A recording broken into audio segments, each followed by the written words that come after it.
assim, a gente tem em torno, né, de 420 mil pessoas vacinadas com a primeira dose e em torno de 370 mil vacinadas com a segunda dose. Mas o que é importante a gente frisar? Que hoje, na verdade, é considerado o esquema completo, o esquema com as 3 doses, e aí sim nós temos um percentual ainda pequeno, que é em torno de 30% da população com o esquema completo. A gente sabe, na verdade, que muitas pessoas tiveram que adiar a sua vacinação, principalmente pelo fato de ou terem contraído Covid, que nós tivemos agora um grande número de contaminados em janeiro e fevereiro, e por esse motivo acabaram, né, tendo que postergar. Mas é bem importante a gente frisar que hoje é considerado o esquema completo, na verdade o esquema então para adultos acima de 18 anos, com as 3 doses da vacina, e por isso a gente até aproveita a oportunidade para fazer um chamamento, que aquela pessoa que ainda não tenha recebido a vacina, que busque um dos serviços de saúde para poder receber. E qual é a faixa etária mais vacinada? A gente vê desde o início da campanha uma maior adesão à população idosa. A gente acredita que isso aconteça principalmente porque o idoso ele está mais acostumado a receber vacinas, muito relacionada à vacina da gripe, a vacina da influenza, que já existe há 20 anos, a campanha de vacinação, e por esse motivo o idoso ele já tem para ele que a vacina é importante. E o grupo, infelizmente, que a gente vê a menor adesão é o grupo das crianças, então principalmente aquelas de 5 a 11 anos, que é um grupo que nós temos apenas em torno de 30% das crianças com a primeira dose da vacina e 5% com as 2 doses aplicadas.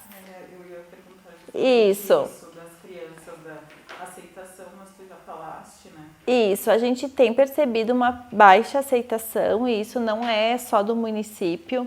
A gente tem, né, constantemente mudado as estratégias de vacinação para tentar atingir um número maior desse público. Mas a gente percebe que não só de crianças, quanto menor a faixa etária, né, se a gente for pensar ali abaixo dos 80 anos, então nós temos 75 a 79, 70 a 74, então quanto menor a faixa etária, menor a adesão à vacinação. E a gente sabe também que essas crianças não vacinadas, os pais também não receberam vacina, né, pela faixa etária do pai, que também a gente não tem uma boa adesão, principalmente na faixa etária de 20 a 29 anos, 30 a 35 anos, ali a gente já tem menor adesão à vacinação. E existe uma resistência com relação às vacinas? O que a gente percebe? Muito medo de reações da vacina. Eu acho importante a gente frisar que hoje a gente tem à disposição 2 tipos de vacina para esse público específico de 5 a 11. Nós temos uma vacina de vírus inativado, que é a vacina Coronavac, que está disponível para crianças daí de 6 anos acima, e a vacina da Pfizer, que é uma vacina de outra tecnologia que a gente chama de RNA mensageiro para crianças na faixa etária de 5 anos mais. O que a gente tem ouvido e a gente tenta esclarecer dúvidas, e a gente já fez algumas participações em reuniões de pais, inclusive, e de escolas da rede municipal, e essa adesão melhorou. Muita desinformação e muito medo que se criou em relação à vacina do Covid. Essa tecnologia, como eu falei, de RNA mensageiro, ela foi usada agora, mas ela era uma tecnologia que já vinha sendo estudada há mais de 10 anos para aplicação em vacinas, e a ideia inicial era utilizar na formulação da vacina da gripe. Na verdade, ela identifica o RNA do vírus como se copiasse e faz os anticorpos. Então, assim, é uma tecnologia que até então não tinha sido utilizada, mas ela já estava em estudo pronta para ser utilizada há 10 anos, né? E assim, o que a gente percebe? Muito medo de reações, mas aí eu gostaria assim de destacar que todas as vacinas causam reações.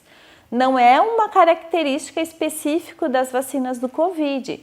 Vacina da febre amarela, né? É um exemplo que eu cito sempre. Nós já tivemos óbito no município investigado e que se chegou à conclusão que sim, foi ocasionado pela vacina da febre amarela, uma reação muito grave, muito rara, mas acontece. E as pessoas não deixam de fazer. Nós temos a vacina da pentavalente, que é feita com 2, 4 e 6 meses de idade, que também é uma vacina bem reatogênica, e a população não deixa de fazer. E a gente percebe que com a vacina do Covid nada pode acontecer, nem sequer uma dor no braço, que é a reação mais frequente, assim como para qualquer outra vacina.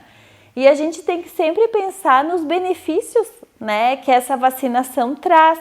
E aqui eu gostaria de destacar o que nós vivenciamos este ano com a variante Omicron, em que nós tivemos um número muito maior de infectados, não só no município como no país, né? Mas nós não tivemos o colapso em UTIs como nós tivemos lá no passado, com um número muito menor de infectados. E isso a gente atribui à vacinação, não existe outra explicação. Por quê? Porque o objetivo da vacina não é reduzir a contaminação, mas o objetivo principal da vacina é reduzir os casos graves e os óbitos causados pela doença. E talvez aqui eu faça uma analogia a talvez não adesão por parte das crianças, porque a gente sabe até então que as crianças, né, como a doença tem se mostrado e se mostrou, que as crianças desenvolvem quadros mais leves e por isso talvez seja um dos motivos dos pais, né, em achar que não é necessário vacinar. Mas eu chamo a atenção que existe uma complicação, né, não tão frequente, mas ocorre, que é a síndrome inflamatória multissistêmica pediátrica pós-Covid, que é a SIMP, que a gente chama. É uma complicação tardia da doença, geralmente acontece depois de passada a fase dos sintomas, né? A criança, então, ela está curada porque ela não apresenta mais e um certo tempo depois ela começa a desenvolver essa complicação. E nós já tivemos, inclusive, óbitos no município em virtude dessa complicação, óbitos de criança. E o que se sabe também da vacinação? Que além de evitar, então, na fase aguda da doença, quadros graves, a vacinação em crianças, ela evita esta complicação tardia, que é a SIMP. Então, além de proteger na fase aguda, né, de quadros graves, ela previne esta complicação. Então, é muito importante que os pais que ainda não buscaram, né, os serviços de saúde para vacinar, que levem os seus filhos ou aquelas pessoas que não se vacinaram, que busquem a vacina. E aqui eu gostaria de destacar também que muito tem se falado em relação a não classificação mais como pandemia, né, mas como endemia, e que isso não é mais necessário os cuidados. A gripe, né, lá em 2009, quando nós tivemos então aquele pandemia pela gripe H1N1, naquele momento também foi considerado uma pandemia e depois uma endemia. E nós também temos que manter os cuidados, como a vacinação, né, da H1N1 todo ano, que hoje ela acontece junto com a campanha da influenza na mesma vacina. Então, mesmo que, né, se mude o status de pandemia para endemia, assim como todos os anos se reforçam os cuidados com as gripes no geral e aí tem o H1N1, também vai ter que se manter, né, os cuidados para a Covid. Então, não é o fato de você mudar a classificação da doença que mudam seus cuidados. E quais são as principais reações que as vacinas têm causado? Então, assim, a principal reação, como eu falei, é a febre, a dor no braço e, em segundo lugar, a febre, né? Que é uma reação normal do organismo que acontece para a grande maioria das vacinas.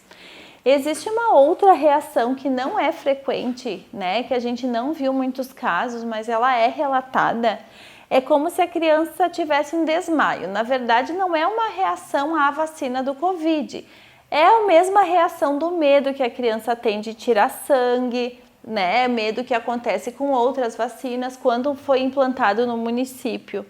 A vacinação do HPV, a gente também teve isso bem frequente e não é ligado à vacina, ao tipo de vacina que você está recebendo, mas sim uma reação pela faixa etária, a gente chama de reação vasovagal, que é uma reação específica pela faixa etária da população que a gente está vacinando, que são as crianças e os adolescentes. Os 20 minutinhos, né? E isso, por isso a importância dessa observação, as grandes, né, a grande maioria das crianças que tem isso, que é a minoria, volto a dizer, a gente teve muito pouco caso desse tipo de reação, não tem um número preciso aqui, mas foi um número bem pequeno e nós também tivemos lá na vacinação do HPV, né, porque você está vacinando um grande contingente de pessoas ao mesmo tempo e hoje a vacinação do HPV, por exemplo, ela ocorre no calendário.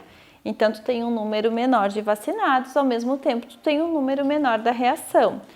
E, enfim, ela é uma reação benigna, né? Como você falou, a orientação de ficar 20 minutos em espera para que a criança, enfim, né?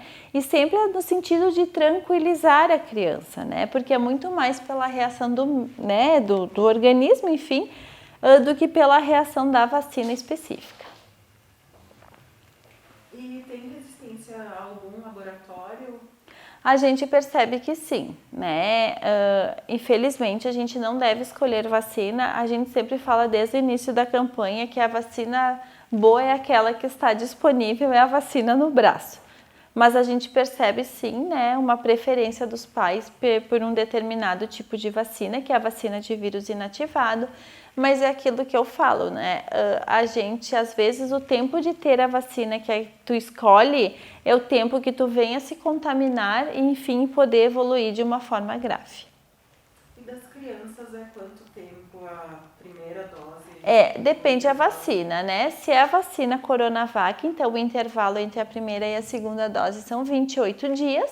E se é a vacina da Pfizer, então o intervalo é 8 semanas. Isso depende do tipo de vacina, né? A gente tem várias vacinas também, outras, né, que têm intervalos diferentes dependendo do tipo de vacina. E a quantidade de doses tem sido suficiente? Tem sido suficiente, assim, a gente não tem tido falta, muito pelo contrário, e eu acho importante aproveitar o momento e destacar que desde o início da vacinação o município tem criado estratégias como parcerias, como fez com o SESI, agora com algumas drogarias para poder ofertar a vacinação à população. Hoje a gente tem as 7 unidades básicas de horário estendido que funcionam até as 20 horas da noite e aplicam todas as vacinas, todas as doses para crianças de 5 anos mais.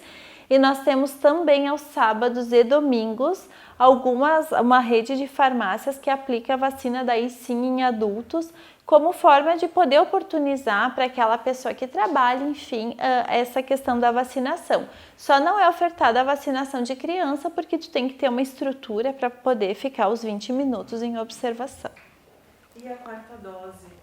A quarta dose, então, neste momento, somente para os pacientes imunossuprimidos, tá? Alguns estados já adotaram o esquema da quarta dose na população mais idosa, mas para que isso aconteça, o estado, enfim, o município tem que ter doses suficientes para ofertar isso para a população.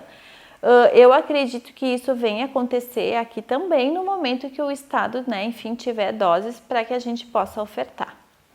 Quer deixar um recado para Sim. os associados? O meu recado é que, assim, a gente vê muitas pessoas contra a vacina, né? E isso vem acontecendo há bastante tempo. A gente vê agora, nós fechamos os indicadores do ano passado, assim, a nossa cobertura de vacinas vem caindo ano a ano. A gente sabe que a vacina ainda é a principal forma de prevenção da doença e não só prevenção da disseminação, mas prevenção da ocorrência de casos graves. A gente vive num período muito crítico que nós estamos na iminência de ter um surto de sarampo no país pela baixa cobertura e em virtude disso o Ministério está propondo para o mês que vem uma campanha, então, para algumas faixas etárias de reforço da vacina do sarampo, que isso a gente vai depois operacionalizar em tempo oportuno. Então, assim, é bem importante que, independente da crença que a gente tem, independente, né, da condição de cada um, que a população entenda, que o associado entenda que a vacina ainda é a principal forma de prevenção de doenças. A gente tem um calendário no país, que é o calendário que oferta o maior número de vacinas de forma gratuita à população. Nós, entre vacinas e soros que a gente fala, a gente tem quase 50 tipos de imunobiológicos ofertados de maneira gratuita. Então, assim, é uma ferramenta que a gente tem, está disponível nos serviços de saúde, a gente faz campanhas periódicas que a população, que o associado entenda a importância da vacinação.